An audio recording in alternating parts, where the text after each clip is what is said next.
আসসালামু আলাইকুম এভরিওয়ান। কাছে বা দূরে যে যেখান থেকে আমার আজকে ব্লগটি দেখছেন, আশা করি আল্লাহর অশেষ রহমতে সবাই ভালো আছেন, সুস্থ আছেন, নিরাপদে আছেন। ডিভাইন আজান্স মম চ্যানেল থেকে আমি ডেইজি। আমি আমার পরিবার নিয়ে আলহামদুলিল্লাহ ভালো আছি, সুস্থ আছি। আজকের যে ব্লগটি দেখতে পাচ্ছেন এটা ছিল ঈদের আগের দিনের ব্লগ, কিন্তু ঈদের ঝামেলার কারণে দেখা গেছে এডিটিং ভয়েস কিছুই করতে পারিনি, তাই এই ব্লগটি আপনাদের মাঝে শেয়ার করতে দেরি হয়ে গেছে। দেখা গেছে এক জায়গা থেকে অন্য জায়গায় গেলে কিছু কিছু কাজ রিল্যাক্সভাবে করা যায় না।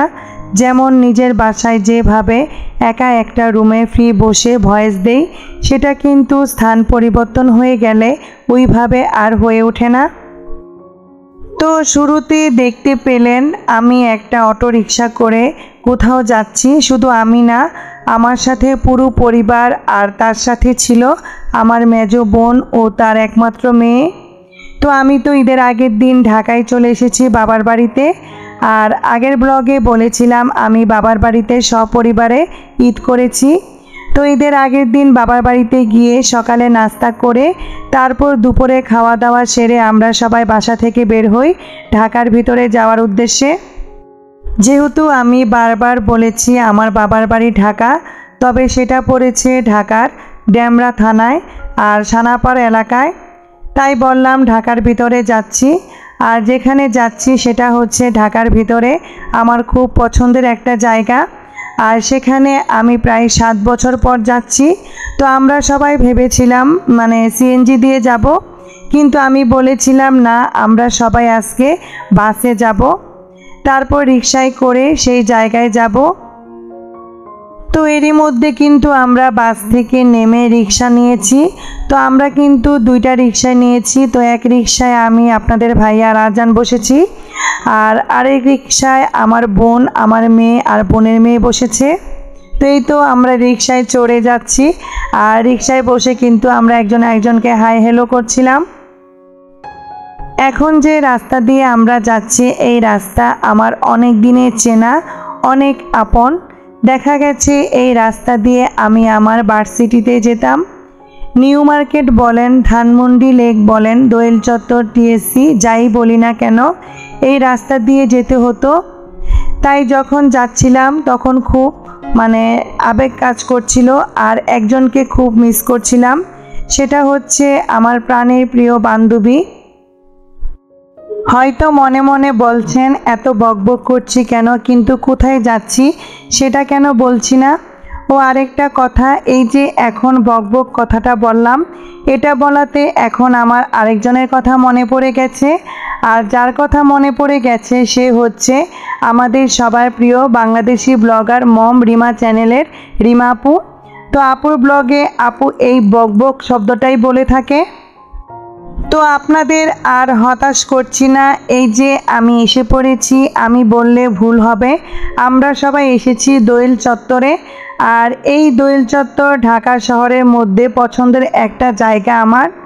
শুধু আমার পছন্দ না, ঢাকা শহরের বেশিরভাগ নারীদের পছন্দের জায়গা হচ্ছে দোয়েল চত্বর। তো এখানে আমি যতবারই আসি ততবারই জ্ঞান হারানোর মতো অবস্থা হয়ে যায়, আর চোখের পলক পড়ে না।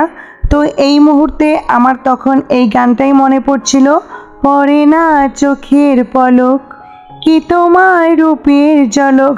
তো যাই হোক, একটু মজা করলাম।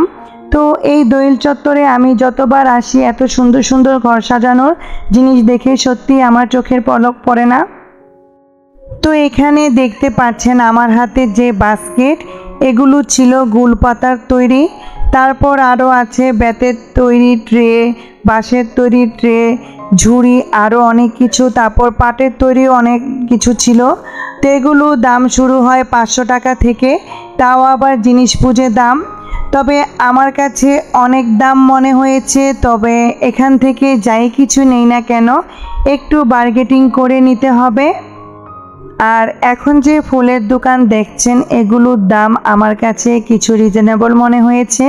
তো এখানে কিছু ফুল ছিল 150 টাকা, আর কিছু ছিল 250 টাকা। আর উপরে যে ঝুলানো লতা পাতা দেখতে পাচ্ছেন, এগুলো ছিল 700 টাকা করে। তবে একটু দর কষাকষি করে নিতে পারলে কমে নেওয়া যাবে।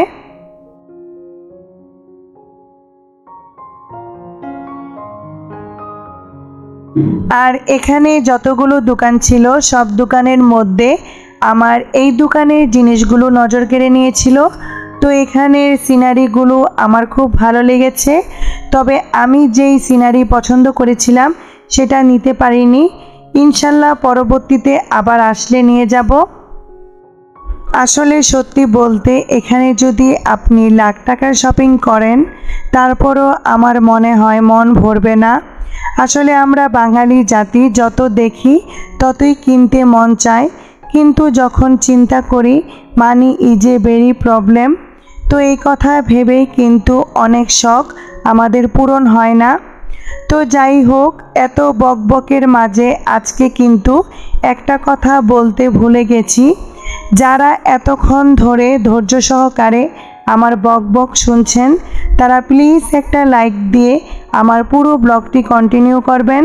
আর এখনও যারা আমার চ্যানেলটি সাবস্ক্রাইব করেননি, আমার চ্যানেলটি সাবস্ক্রাইব করে চাইলে আমার চ্যানেলের পাশে থেকে যেতে পারেন। আর এই যে এখন আমি এসেছি আমার সবচেয়ে পছন্দের জায়গায়। তো এখানে অনেক ধরনের ইনডোর আউটডোর প্লান্ট ছিল আর অনেক দাম ছিল এই প্লান্টগুলোর। তো আমি এখান থেকে শুধু মানি প্লান্ট নিয়েছিলাম।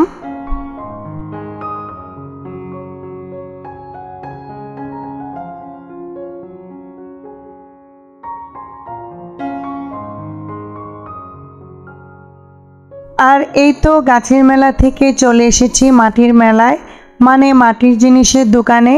তো এখানে বিভিন্ন ধরনের মাটির সুন্দর সুন্দর শোপিস ছিল। তো এগুলো এক একটার দাম ছিল 100 টাকা থেকে ধরে 1000-1200 টাকার ভিতরে। আর এই দিক থেকে আমরা আজানের সাথে সবাই দুষ্টুমি করছিলাম। তো আজানের গলায় একটা রাবারের সাপ ঝুলিয়ে দিয়েছিলাম। তো আমি তো ভেবেছিলাম আজান ভয় পাবে, তো সে তো ভয় পায়নি, তার উল্টো হয়েছে। তো আমি ভয় পেয়ে গিয়েছিলাম। আর আমার হাতে যে গ্লাস লাইট দেখছেন এটা আমার কাছে ইউনিক মনে হয়েছে। তো এটার প্রাইস ছিল 300 টাকা, আর এটা কিন্তু ব্যাটারির সাহায্যে চলে। তো এই গ্লাস লাইট কিন্তু বিভিন্ন কালারের ছিল, আমি কিন্তু কিনলাম না। পরে বাসায় এসে খুব আফসোস করছিলাম। আর এই দিক থেকে দেখেন তারা বাপ ছেলে একতারা দিয়ে গান করছিল। তো আমার কাছে এই দৃশ্য খুবই ভালো লেগেছে। তো এটাকে আমি ক্যামেরা বন্দি করে নিয়েছিলাম। আর কিছু জিনিস আমি কিনেছি, তো কি কিনেছি সেটা আমি আপনাদের মাঝে পরে শেয়ার করব। আর এখানে দেখতে পাচ্ছেন কিছু মিরর। তো এখানে অনেক ধরনের মিরর ছিল, তো বড় ছোট বিভিন্ন দামের মিরর ছিল। তো এখানে এই মিররগুলো কিন্তু বাঁশের আর কাঠের মিলিয়ে ছিল।